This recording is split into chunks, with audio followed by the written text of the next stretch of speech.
MCQ हुआ होगा। हाँ, मैराथन हुआ होगा भाई।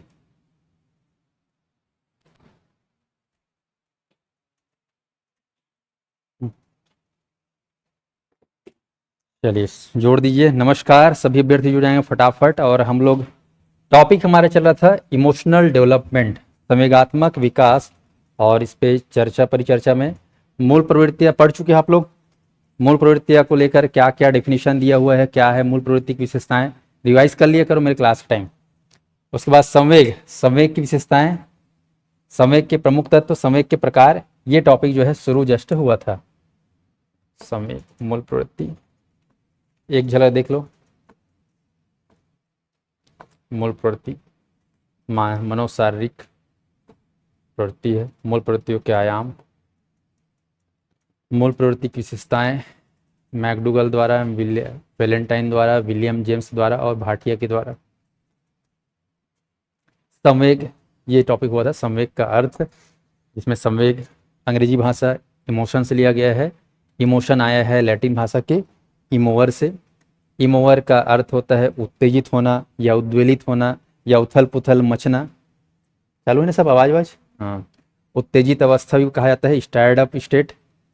और इमोशन को ऐसे ही नॉर्मली उसको हम डिवाइड करें तो ई फॉर क्या होता है, इमोशन फॉर क्या होता है, आप देख रहे हो। मोशन मतलब एक गति, और ये गति कहाँ से आती है?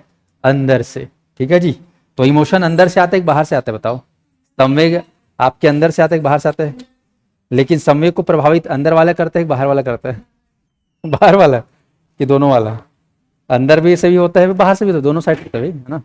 गुस्सा कई बार अंदर से आता है, कई बार बाहर वाला। कैसे मैडम, घर वाला दिलाते कि अपन से आते? हाँ, गुस्सा अंदर बाहर दोनों से हो सकता है कि नहीं? पर उसका जनरेशन जो है कहाँ से होता है? अंदर से होगा। चलिए, तो सब्वे की परिभाषाओं को लिखेंगे आज। और जब लिखेंगे तो याद करते हुए लिखना, ऐसे नहीं कि केवल बस छाप रहे हो।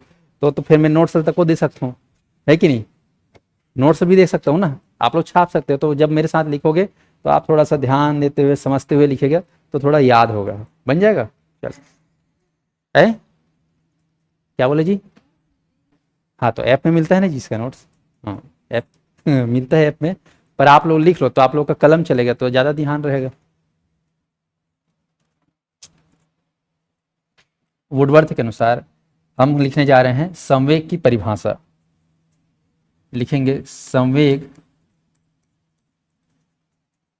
व्यक्ति की गति में आने वाले, व्यक्ति की गति में आने वाले, गति में आने वाले को मूड बोलते हैं, अथवा उत्तेजित,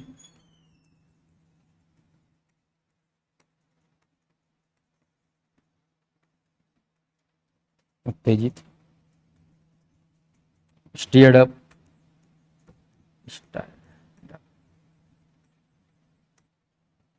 होने की दशा है।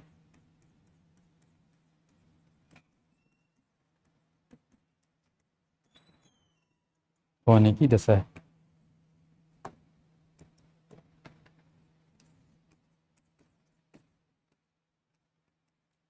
ड्रेवर के अनुसार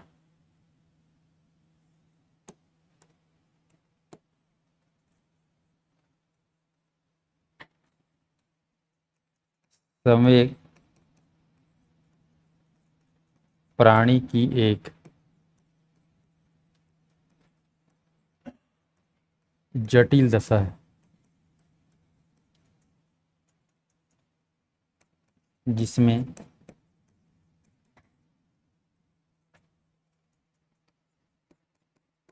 शारीरिक परिवर्तन,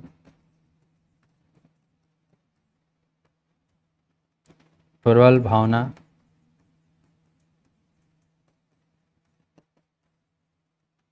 के कारण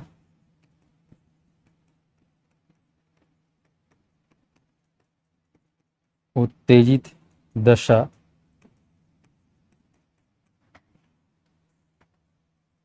और एक निश्चित प्रकार का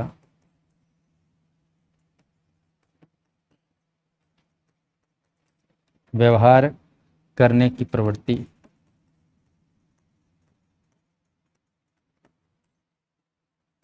निहित रहती है।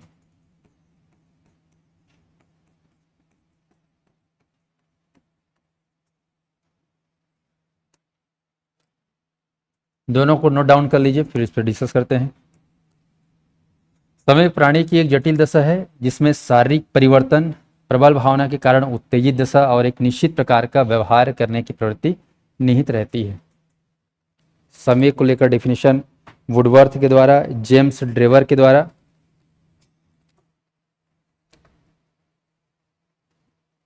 वर्ग 2 के लिए इंग्लिश की डेमो क्लासेस यूट्यूब पे अपलोडेड है, आई थिंक सो, है ना। 2-4 डेमो क्लास तो अवेलेबल है, आप देख सकते हैं यूट्यूब पर, उमा जी। और अपना लेक्चरर का भी अवेलेबल है इंग्लिश का, सर अभी डेमो क्लास ले रहे हैं। ऑफलाइन भी जा सकते हो लेने के लिए, क्लास रायपुर में अवेलेबल है हमारी।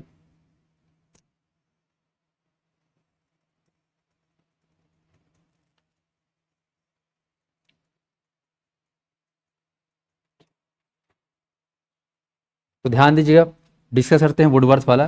संवेग व्यक्ति की गति में आने वाले अथवा उत्तेजित होने की दशा है, ठीक है, गति में आने वाले और उत्तेजित होने की दशा है। तो संवेग कुल मिला के क्या है, कैसी दशा है, उत्तेजना की अवस्था है। कौन बोल रहा है, वुडवर्थ। आपको ध्यान रखना है। ड्रेवर क्या बोल रहा है, संवेग प्राणी की एक कैसी दशा है, जटिल दशा है। जैसे कई बार गुस्सा होता है ना, तो समझ नहीं आता क्या करें क्या नहीं। कई बार आप मायूस हो जाते हो, दुखी हो जाते हो, तो एक दिक्कत हो जाती है कि क्या करो क्या नहीं करो। तो दशा कोई सामान्य दशा है क्या, बताओ। हाँ बोलो, खुशी हो रही तो बात अलग है ना, खुश वाली जो इमोशन है।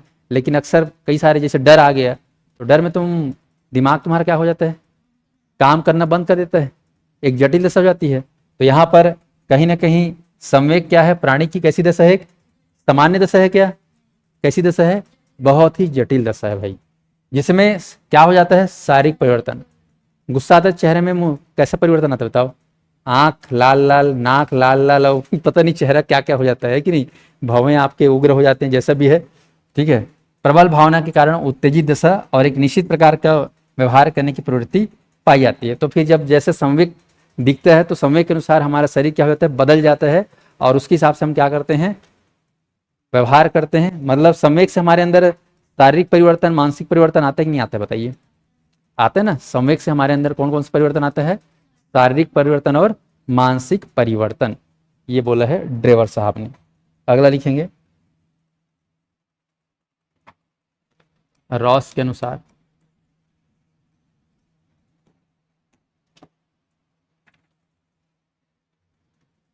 संवेग चेतना की वह अवस्था है जिसमें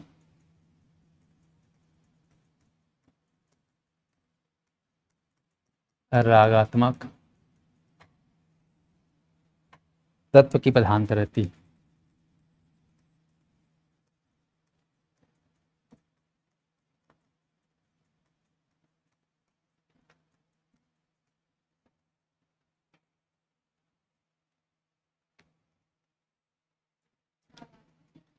रागात्मक तत्व की प्रधानता रहती है, मतलब रागात्मक में वही, एक होता है राग का उल्टा द्वेष, तो आप लोग समझ जाओगे राग क्या होता है, लगभग अनुराग, प्रेम, ठीक है, दया, करुणा, ये सब रागात्मक तत्व है। तो संवेग चेतना की ऐसी अवस्था जिसमें रागात्मक तत्व की ज्यादातर प्रधानता होती है, ऐसा कहा जाता है।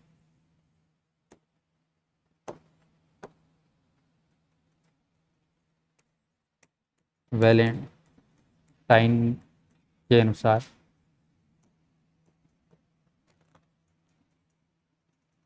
जब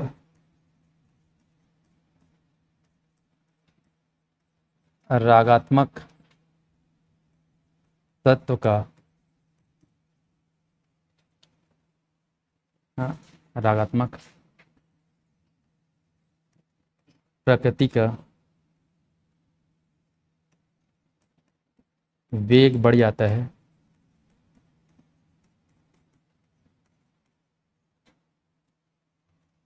तभी समय की उत्पत्ति होती है।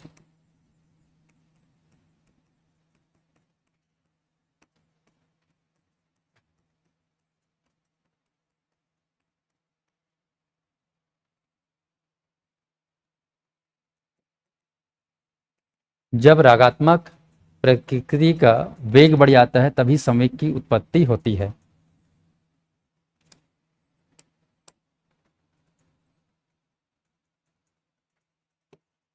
एक और मनोवैज्ञानिक है गोल्डार्ड, इनके अनुसार लिखेंगे संवेग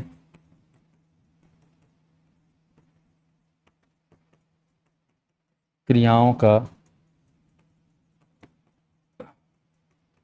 उत्तेजक है।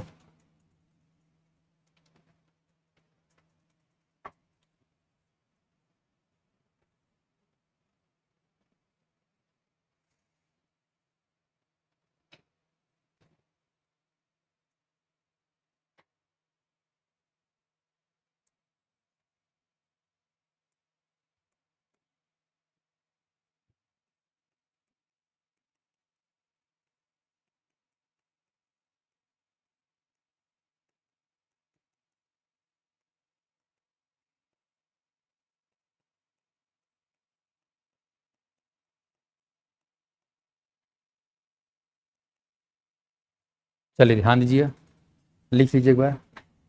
रॉ संवेग चेतना की वह अवस्था है जिसमें रागात्मक तत्व की प्रधानता होती है। प्रेम, दया, ये सब वैलेंटाइन। जब रागात्मक प्रकृति का वेग बढ़ जाता है तभी संवेग की उत्पत्ति होती है। तो वैलेंटाइन, जैसे कि मैकडूगल तो जानते हो, लगभग 14 प्रकार के संवेगों की रिसर्च करके बता दिया। अब कुछ कुछ मनोवैज्ञानिक है जो कुछ कुछ संवेग को ही जस्टिफाई कर पाए, डिफाइन कर पाए।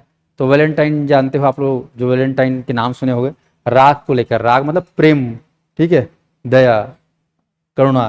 तो उस टाइप की प्रकृति का जब के अंदर वेग बढ़ जाता है तब क्या हो जाती है, संवेग की उत्पत्ति होती है, ऐसा उन्होंने कहा है। तो यहाँ पर याद रखना, रागात्मक प्रकृति, ठीक है, तब जो है संवेग की उत्पत्ति होती है, ऐसा बोला है वैलेंटाइन ने। कौन सी प्रकृति बढ़ेगा आपके अंदर? हाँ, मान लो आपके अंदर द्वेषात्मक, द्वेष मतलब गुस्सा वाला एकदम, तो भी आपके अंदर क्या उत्पन्न होगा? संयोग होगा। पर उन्हें ज्यादातर रागात्मक प्रकृतियों का या रागात्मक प्रवृत्तियों का या रागात्मक अवस्थाओं का क्या किया, ज्यादा अध्ययन किया है। ठीक है जी। तो संवेग जो है कई प्रकार के हैं, जानते हो आप लोग। गुलाड, संवेग क्या है? क्रियाओं का कैसा अवस्था है? उत्तेजक अवस्था है। नाम में ही ना वेग है भाई, वेग, वेग तेज होता है ना, नाम ही है वेग। वेग आराम से होता है क्या? वेग मतलब क्या होता है? गति, और गति मतलब जानते हो। अब एकदम आखिरी में एक निष्कर्ष निकाल लेना, जो मुझे क्यू पॉइंट लगा, मैंने पढ़ा देखा तो सबसे बेस्ट लगा मुझे। संवेग क्या है? आंतरिक भावों का बाह्य प्रदर्शन है। आंतरिक भावों का क्या है? बाह्य प्रदर्शन है। ये की लाइन है, कीवर्ड है, आपको ध्यान रखना है। आंतरिक भावों का बाह्य प्रदर्शन है संवेग। आप इसको फील भी करिए कि क्या वाकई में संवेग जो है आंतरिक भावों का बाह्य प्रदर्शन है कि नहीं? पर इसको किसी ने कहा नहीं है, इसको एक निष्कर्ष निकाला गया है। सब अपने अपने हिसाब से डिफाइन कर रहे हैं, रॉस के अनुसार, वेलेंटाइन के अनुसार, गोलार्ड के अनुसार, वुडवर्थ के अनुसार, ड्रेवर के अनुसार। तो ये वुडवर्थ और ड्रेवर और वेलेंटाइन का अच्छे से याद भी कर लेना, थोड़ा ध्यान रखना चाहिए, हल्का फुल्का। चले, तो ये हो गया डेफिनेशन, 5-6 डेफिनेशन अपन लोग लिख लिए। अब लिखेंगे विशेषताएं, संवेग की विशेषताएं।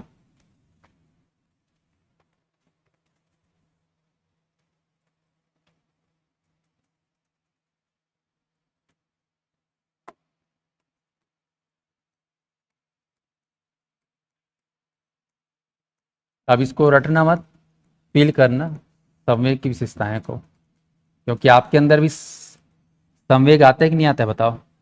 आप लोग संवेग को फील करते हो नहीं करते हो? आपके अंदर 14 प्रकार के संवेग आ गए हैं कि बचा एक आध ठोक? बताना मुझे। जब मैं गूगल पढ़ाऊंगा तो।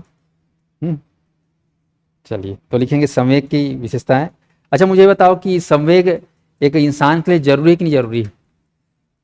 संवेग इमोशन जो है इंसान के भीतर होनी चाहिए कि नहीं होना चाहिए? क्यों होनी चाहिए? क्यों जरूरी है, क्यों होना चाहिए, मुझे बताओ।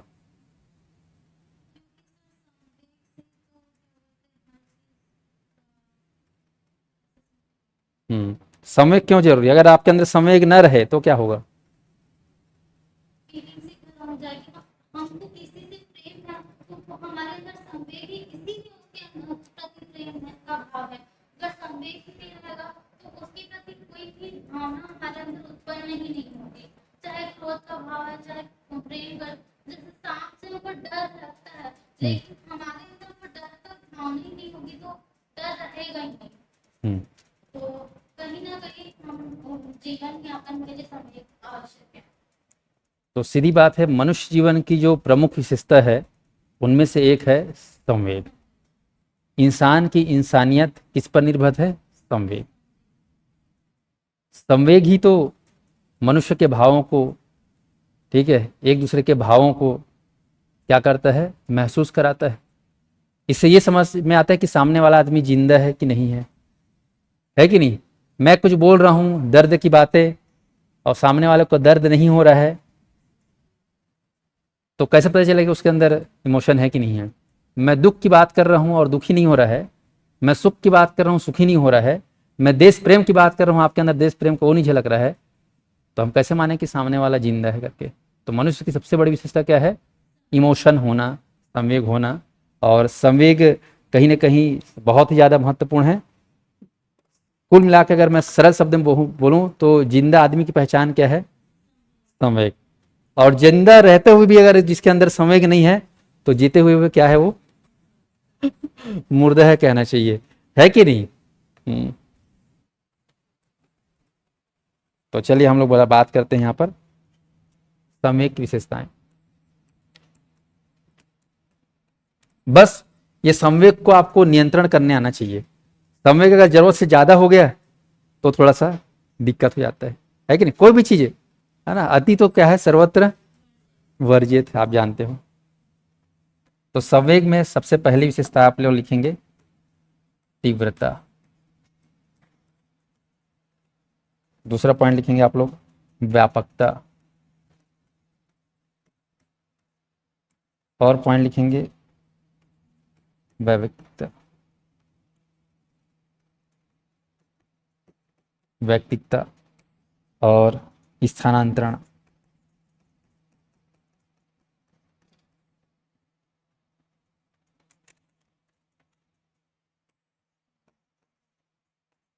क्रियात्मकता।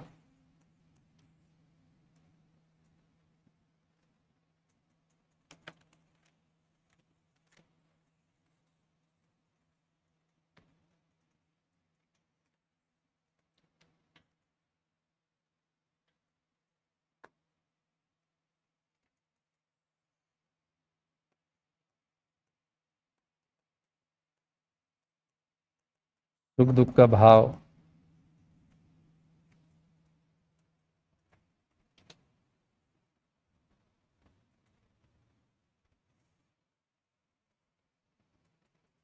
ध्यान दीजिएगा। तो संवेग की विशेषताओं में तीव्रता, व्यापकता, व्यक्तिकता, स्थानांतरण, क्रियात्मकता, सुख दुख का भाव। अब इसको थोड़ा समझिए, लिख लीजिए पॉइंट। पहले बात आ रही है तीव्रता। संवेगों में क्या पाई जाती है? तीव्रता पाई जाती है, जो व्यक्ति के अंदर एक तूफान जागृत कर देता है। क्या जागृत करता है? तूफान। वो तूफान दुख का भी हो सकता है, मान लो अचानक। अचानक क्या? हाँ, हाँ अचानक वाला में तो ऐसा होगा कि मान लो कोई अचानक तुम्हारा प्रियतम या प्रियतमा का क्या हो गया,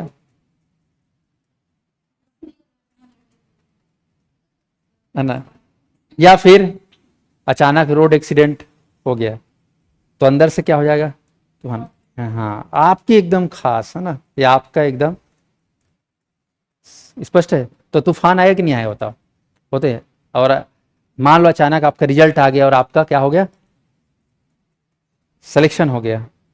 आपको उम्मीद नहीं थी कि आप शिक्षक बनने वाले थे, लेकिन आप बन गए, तो कैसा आएगा, तूफान आएगा ना, वो तेज रहेगा एकदम, आराम, अरे एकदम उदासीन थोड़ी रहोगे, नहीं रह सकते ना, उदासीन नहीं रह सकते। हाँ, तो इसमें क्या होता है, तीव्रता में तेजी होती है, तूफान होती है। दूसरा है व्यापकता, प्राणियों से लेकर हर प्राणियों में भिन्न भिन्न संवेगों को प्रदर्शित करते हैं, सभी देश के निवासियों में संवेग पाई जाती है।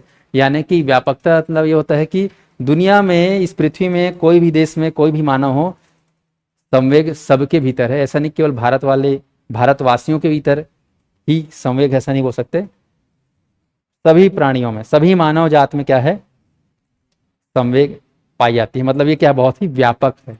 ये व्यापकता का मतलब यहाँ पर ये है। स्पष्ट है। रायपुर वालों में संवेग है और उधर ऊपर में कोरबा वालों में संवेग नहीं है, सब हो सकते हो क्या, है कि नहीं, सभी आदमी के अंदर क्या है, संवेग है। इसका मतलब होता है ये व्यापक फैला हुआ है। स्पष्ट है। तीसरा क्या है, व्यक्तिकता। यहाँ का मतलब, इसका मतलब होता है कि व्यक्तिगता मतलब होता है कि हर इंसान के अंदर इमोशन तो है, कि सभी के अंदर कैसा है, ये अलग अलग है सबके भीतर, लेकिन सबके अंदर क्या है, अलग अलग। जैसे कोई कम गुस्सेला रहता है, कोई ज्यादा गुस्से रहता है, कोई कम भावुक रहता है, कोई ज्यादा भावुक रहता है, लेकिन भावुक आपके में भी, सबके अंदर है। गुस्सा सबको आता है, आता है कि नहीं आता है, दर्द सबको होता है, भूख सबको लगता है, डर सबको लगता है, लेकिन किसी को ज्यादा किसी को कम। तो ये बोला गया कि ये क्या होता है, डिपेंड करता है व्यक्तिगत, व्यक्ति पर्सन टू पर्सन वेरी करता है, एक जैसा बिल्कुल भी नहीं होता। स्थानांतरण इसमें बोला गया है कि संवेग कभी कभी परिस्थितियों के आधार पर क्या होती है, बदलते रहती है। बड़े बड़े जैसे अफसर हैं, वो डांट फटकार लगने पर उत्पन्न क्रोध में अपने सहकर्मियों अथवा घर के सदस्यों के साथ बुरा व्यवहार करना आदि। तो कई बार ऐसा होता है कि ये बड़ा खास उदाहरण है स्थानांतरण। मतलब कई बार कहाँ का गुस्सा हम कहीं पे निकाल देते हैं, समझ में आया। आप अपने बीवी से झगड़ा होकर आए हो और ऑफिस में अपने अधीनस्थ कर्मचारियों के ऊपर क्या लगा रहे हो, उस चीज का फ्रस्ट्रेशन कहाँ निकाल रहे हो, उनके ऊपर निकाल रहे हो। होता है कि नहीं होता है। मतलब गुस्सा क्या हो जाता है, कई बार हमारे अंदर आएगा, उसको दूसरी तरफ क्या करेंगे, ट्रांसफर करेंगे। मतलब संवेग क्या है, स्थानांतरित होती है। होती कि नहीं होती है, आप लोग फील किए हो। मतलब संवेग क्या है, इजीली ट्रांसफर हो सकता है, स्थानांतरणीय है। होता है कि नहीं होता है। तो ये इसका गुण है, विशेषता है कि स्थानांतरण होता है। एक डरमन और मेलॉन ने एक लाइन लिखा है, इसको लिख लीजिएगा, Drummond and melon, Drummond and melon, इनके अनुसार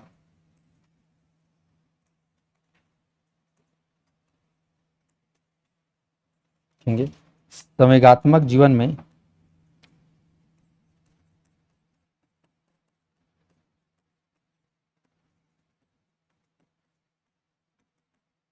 में स्थानांतरण का नियम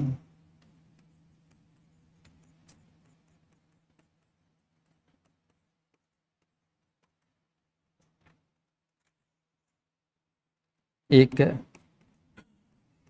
वास्तविक तथ्य है। इसको आप लिख लेंगे, संवेगात्मक जीवन में स्थानांतरण का नियम, यहां पे छूट गया है, नियम एक वास्तविक तथ्य है। किसने कहा है, ड्रमंड एंड मेलॉन। उदाहरण में लिखना, बीवी का गुस्सा अपने दोस्त के ऊपर निकालना या अपने अधीनस्थ कर्मचारी के ऊपर निकालना। आप टीचर बनोगे, घर में लड़के आ रहोगे, गुस्सा किसके ऊपर निकालोगे, अपने स्टूडेंट के ऊपर। तो ये सब इसका उदाहरण है। आया समझ। सर अभी आप पूरा नया नया पढ़ा रहे हो, तो मैं हर साल हर बैच में हर बार नया पढ़ाता हूँ। आया समझ में। अगले साल पढ़ाऊंगा, यही टॉपिक को नया पढ़ाऊंगा। तो परिवर्तन संसार का क्या है, नियम है, और नया नया पढ़ते रहो, अपडेट होते रहो, ज़्यादा अच्छा लगता है। बाकी कॉन्सेप्ट तो कॉन्सेप्ट रहेगा, इसमें कोई बदलाव नहीं है। तो समझ में आ गया। क्या है स्थानांतरण? कि अब आते हैं क्रियात्मकता। प्रत्येक समय किसी न किसी क्रियात्मक प्रवृत्ति से संबंधित होता है। जैसे कि आपके अंदर भय का संवेग आया तो आपके अंदर कौन सी एक्टिविटी होगी, आप कौन सा क्रिया करोगे? हाँ, भागने की क्रिया होगा। आपके अंदर भूख का संवेग आया तो आप क्या करोगे? भोजन का करोगे नहीं करोगे? आपके अंदर आप पेरेंट्स बनोगे, माँ बाप बनेंगे, तो आपके अंदर एक वात्सल्य का संवेग आएगा तो आप अपने बच्चे को क्या करोगे? प्रेम करोगे, है कि नहीं? तो कुछ ना कुछ जो भी जैसा भी संवेग आएगा, हर संवेग के साथ कुछ ना कुछ क्रिया उससे संबंधित जुड़ा हुआ है कि नहीं? जैसा संवेग वैसा क्या होगा, कुछ ना कुछ क्रिया होगा। मतलब संवेग में क्रिया होता है कि नहीं होता है, बताओ भाई। आप रो भी रहे हो तो भी क्या है, वो क्रिया है। रोना भी क्या है, एक क्रिया है। उसमें एनर्जी डाउन होता है कि नहीं होता है? रोने में एनर्जी डाउन होता है, एनर्जी लगता ही नहीं लगता रोने में, कि फ्री में रो दोगे? है ना? तो हर समय में क्या है, कुछ ना कुछ क्रियाएं जरूर होती है। यानी कि यहाँ पर बोला गया है कि संवेग में क्रिया का डायरेक्ट क्या है, संबंध है, कनेक्शन है। स्पष्ट है? हाँ। अगला है सुख दुख का भाव। बोला गया है, एक मनोवैज्ञानिक है स्टाउट ने कहा है कि अपनी विशिष्ट भावना के अलावा संवेग में निसंदेह रूप से सुख या दुख की भावना होती है। संवेग में बोला गया है कि सुख और दुख की भावना होती है। ये इसको आप लिख सकते हो कि संवेग में या तो सुख की भावना होगी या तो दुख की भावना होगी। लगभग सुख में आप लोग प्रेम को ले सकते हो, दया को ले सकते हो, आश्चर्य को ले सकते हो, करुणा को ले सकते हो, ये सुख वाले चीज है। और दुख वाले में क्या ले सकते हो? अकेलापन, एकाकीपन, पलायन, है कि नहीं, घृणा, क्रोध, ये सब किस में आ जाएगा? दुख वाले चीज में। तो संवेग में या तो सुख होगा या तो क्या होगा, दुख होगा। दो ही चीजें होंगी, सुख या तो दुख। स्पष्ट है? तो डायरेक्ट ये चीज बताया गया है। और बोला जाता है कि संवेग के समय, अब ध्यान सुनना, इसको लिखना मत।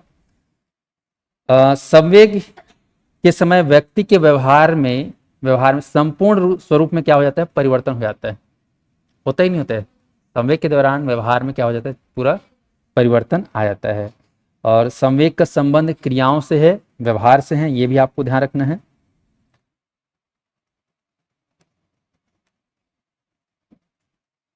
तो ये हो गया आपके विशेषताएं। कल पढ़ेंगे हम लोग संवेग के प्रकार। ठीक है? एक संवेग के तत्व लिख लो, फिर ये टॉपिक खत्म करते हैं। अगला लिख लो, संवेग के तत्व। कौन कौन से संवेग के तत्व है?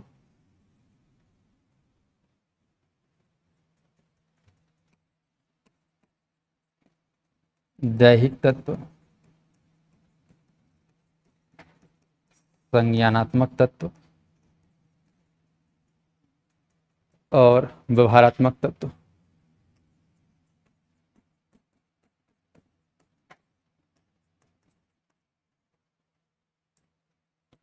तो ध्यान दीजिएगा, संवेग के 3 तत्व देख रहे हो आप लोग। मनुष्य कितने तत्वों से मिलकर बना है? 5 तत्व। और संवेग 3, दैहिक तत्व, संज्ञानात्मक तत्व और व्यवहारात्मक तत्व।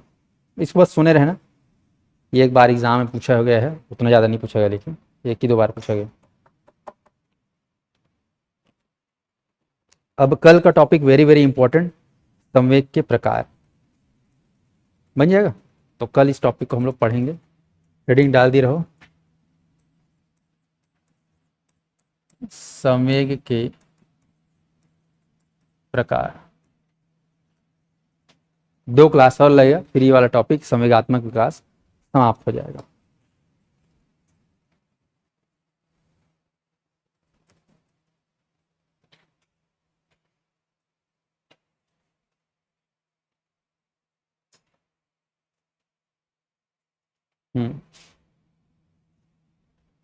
चलिए, तो आज क्लास को यहीं पे विराम देते हैं, कल इसको कंटिन्यू कर